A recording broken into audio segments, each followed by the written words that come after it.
દેવ્યાની કિચનમાં તમારું સ્વાગત છે। આજે આપણે બનાવવાના છીએ પંજાબી શાકને પણ ભૂલાવી દે તેવું ગુંદાના કોર અને ગુંદાનું શાક। જો આ રીતે પહેલા તમે ક્યારેય ગુંદાનું શાક ન બનાવ્યું હોય તો ખાસ વિડીયો જોઈને બનાવજો। ખરેખર ખૂબ જ ટેસ્ટી બને છે આ આખા ગુંદા અને ગુંદાના કોરનું શાક। તો ચાલો આપણે નાના મોટા બધાને ભાવે તેવું ગુંદાનું ટેસ્ટી શાક બનાવવાનું શરૂ કરીએ।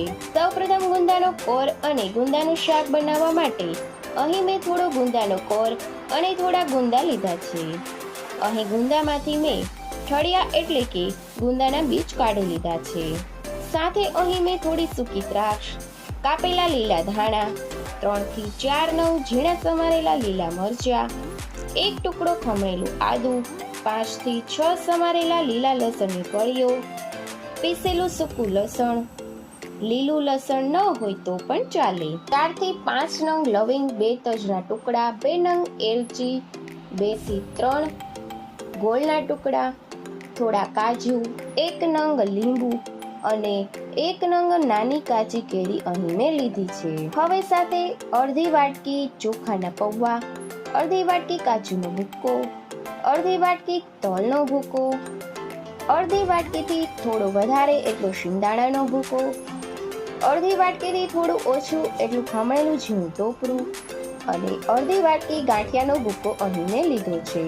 સાથે હવે ગ્રેવી બનાવવા માટે 1 વાટકી છાશ સાથે 6 થી 7 મોટી સાઈઝના ટમેટાની પેસ્ટ અને 5 થી 6 મીડિયમ સાઈઝની ડુંગળી ક્રશ કરેલી અહીં મેં લીધી છે।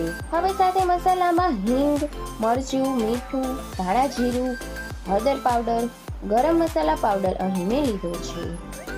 હવે સૌ પ્રથમ શાક બનાવવા માટે ગેસ પર લોયામાં 6 થી 7 પાવડા તેલ ગરમ કરવા મૂકીશું। તેલ ગરમ થાય એટલે તેમાં આપણે સૌ પ્રથમ ગુંદાને સરસ રીતે તળી લેવાના છે। ગુંદા ચીકણા ન રહે તે રીતે સરસ આપણે તળી લેવાના। તળાઈ જાય તેવું લાગે એટલે એક ગુંદું બહાર કાઢી ચેક કરી લેવાનું, ચીકણું નથી ને। પછી તળાઈ ગયેલા ગુંદાને એક ડીશમાં કાઢી લઈશું અને તે જ તેલમાં આપણે ગુંદાનો કોર ઉમેરીશું અને તેને પણ તળી લેવાનો છે અને તળી અને ડીશમાં કાઢી લઈશું।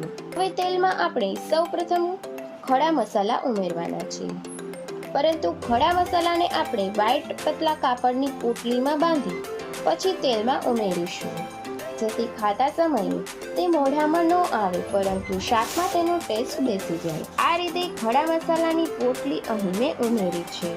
ભૂલથી મારો વિડીયો પોસ્ટ થઈ ગયેલો હોવાથી શૂટ થઈ શક્યું નથી। ત્યાર પછી હિંગ ઉમેરી આદુ મરચાંની પેસ્ટ અને પીસેલું સૂકું લસણ ઉમેરીશું અને 1 થી 2 મિનિટ જેવું સાંતળી લઈશું। જો તમને તેલ ઓછું લાગતું હોય તો તમે ઉમેરી શકો છો।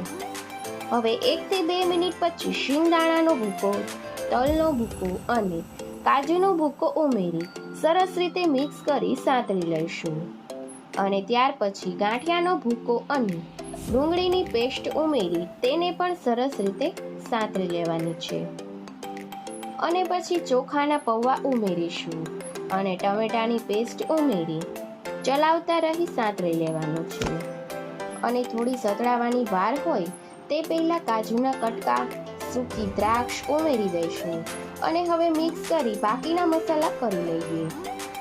હવે અડધી ચમચી હળદર પાવડર, સ્વાદ પ્રમાણે મીઠું, 1 ચમચી બાદશાહ ગરમ મસાલા પાવડર, 3 થી 4 ચમચી લાલ મરચું પાવડર, 1 ચમચી ધાણા જીરું પાવડર ઉમેરી બધા જ મસાલાને સરસ રીતે મિક્સ કરી લઈશું।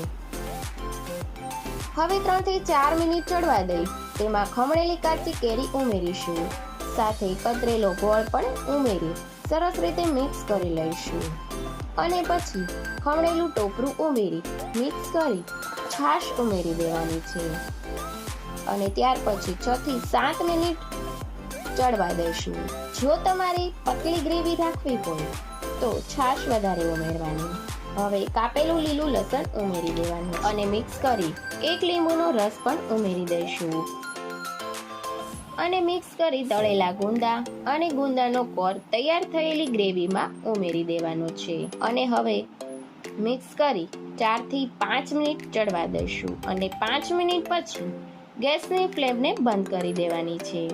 તો ફ્રેન્ડ્સ, તમે જોઈ શકતા હશો કે એકદમ સરસ તમે પંજાબી શાકને પણ ભૂલી જાઓ તેવું અને જોતા જ ખાવાનું મન થઈ જાય તેવું આપણું ગુંદા અને ગુંદાના કોરનું શાક બનીને તૈયાર છે. ફ્રેન્ડ્સ, હવે ગુંદાની સિઝન આવી ગઈ છે તો આ સિઝનમાં તમે પણ આ રીતે એકવાર ઘરે ગુંદાનું શાક જરૂર બનાવજો. નાના મોટા બધાને ભાવે તેવું આ એકદમ ટેસ્ટી શાક તમે એકવાર બનાવશો તો વારંવાર બનાવવાનું પસંદ કરશો. ફ્રેન્ડ્સ, તમને મારી આ ગુંદાના શાકની રેસીપી પસંદ આવી હોય અને આવી નવી નવી રેસીપી જોવી હોય તો મારી ચેનલને લાઈક કરજો, શેર કરજો અને સબસ્ક્રાઇબ કરવાનું ભૂલતા નહીં. Thanks for watching.